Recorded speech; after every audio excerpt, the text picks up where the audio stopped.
Assalamualaikum warahmatullahi wabarakatuh. Perkenalkan, nama saya Ahmad Anda dengan NIM 2308 akan menyampaikan penjelasan mengenai pengujian sistem proteksi integrasi, yaitu FIT atau FLS, Fire Integrated Test, atau Fire Life System Test. Kita masuk ke orkestrasi sistem, bagaimana penjelasan dari sistem FIT atau FLS ini. Definisinya sendiri itu adalah pengujian sistem proteksi yang terintegrasi untuk skenario pembakaran yang realistis dengan melibatkan beberapa alat atau komponen tertentu.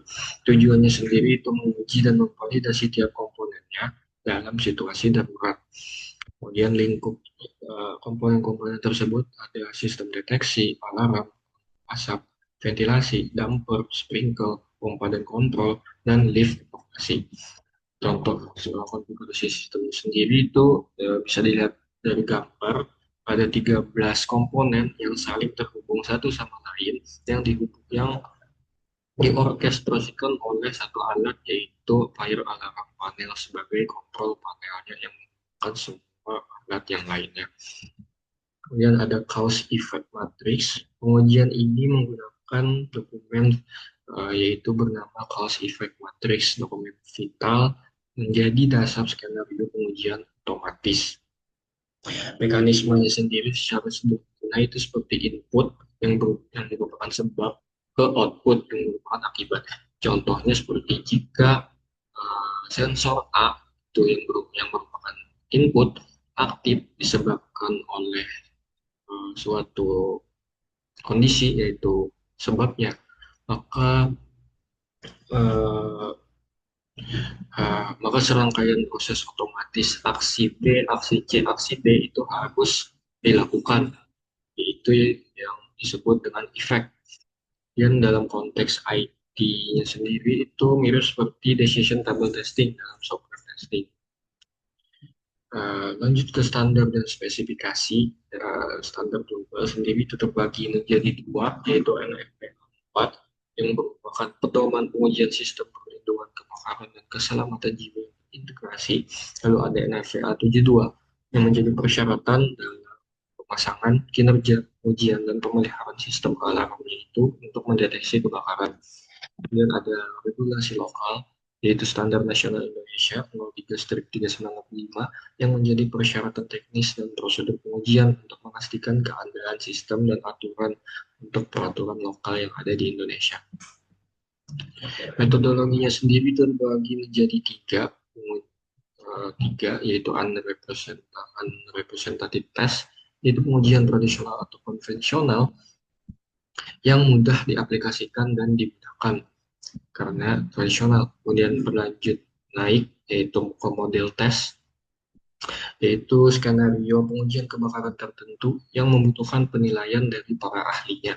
Dan juga ada yang lebih modern, yaitu full scale atau hybrid test, pengujian untuk sistem nyata atau gabungan fisik serta numerik untuk menilai respon penuh dari sistemnya.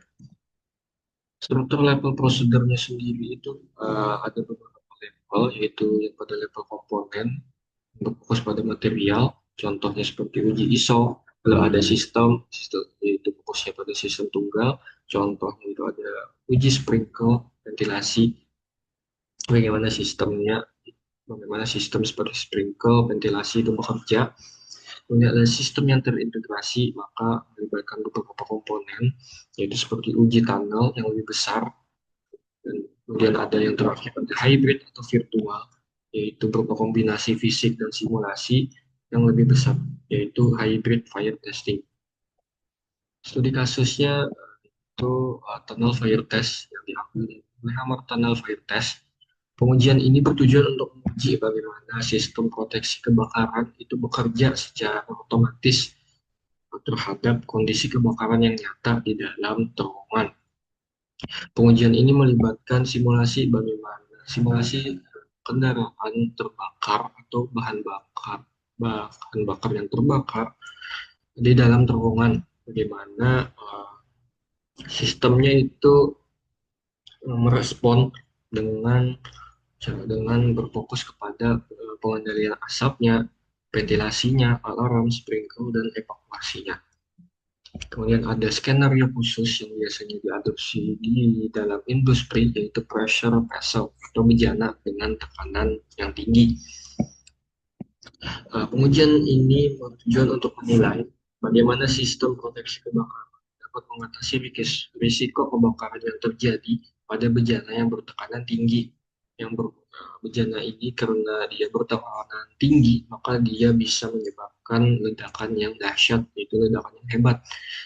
Pengujian ini sendiri itu memastikan bagaimana bejana tersebut agar tetap aman untuk jangka panjang agar industrinya aman, sehingga tidak terjadi kegagalan dalam industri. Setelah pengujian selesai dilakukan, maka perlu adanya dokumentasi lapangan. Dokumentasi lapangan sendiri bertujuan untuk memvalidasi kinerja sistem proteksi terhadap kebakaran, yaitu ada deskripsi skenario, ada konfigurasi sistem, bagaimana materialnya, alatnya apa saja, di mana lokasinya, kemudian ada hasilnya, yaitu hasil pengujiannya, bagaimana temperaturnya, kemudian ada kriterianya, apakah pengujian tersebut lulus atau tidak, dan juga rekomendasi desain, bagaimana catatan terhadap pengujian yang setelah dilakukan. Kemudian ada beberapa aktor, yaitu aktor-aktor yang terlibat dalam pengujian ini, atau pekerjaan yang berhubungan dengan pengujian ini, yaitu ada engineer, pastinya engineer, FSE yang berfokus pada SOC, kemudian ada peneliti fire lab yang berfokus pada lab, kemudian ada regulator yaitu ISO atau NFA, kemudian ada produsen material dan pemilik aset industri sendiri. Ya, FLS sendiri itu menerapkan sebuah konsep, yaitu System of Systems, konsep yang modern, yaitu pengujian yang menerapkan interaksi banyak subsistem atau komponen untuk menghasilkan keluaran yang tidak dapat dicapai oleh satu komponen saja. Kemudian hubungan pengujian ini dengan IT itu mirip seperti unit testing dalam uji materialnya, yaitu kemudian ada uji software di bagian production, yaitu mirip seperti uji kebakaran, integrasi sistem ya seperti FFIT atau FLS yang terintegrasi, dan juga ada decision table testing telah disebutkan sebelumnya, mirip seperti cause effect matrix. Masa depan dari pengajian ini sendiri itu jika dikaitkan dengan teknologi informasi, yaitu integrasi fisik dengan AI, bagaimana data-data yang dihasilkan dari pengujian maupun yang ada di keadaan nyata itu bisa diintegrasikan dengan kecerdasan buatan, lalu bisa juga dengan machine learning untuk memprediksi bagaimana prediksi kebakaran, dan juga predictive maintenance untuk mendeteksi kapan baterai detektor akan habis sebelum sistem malfunction. Referensi yang digunakan sebagai berikut. Sekian, terima kasih.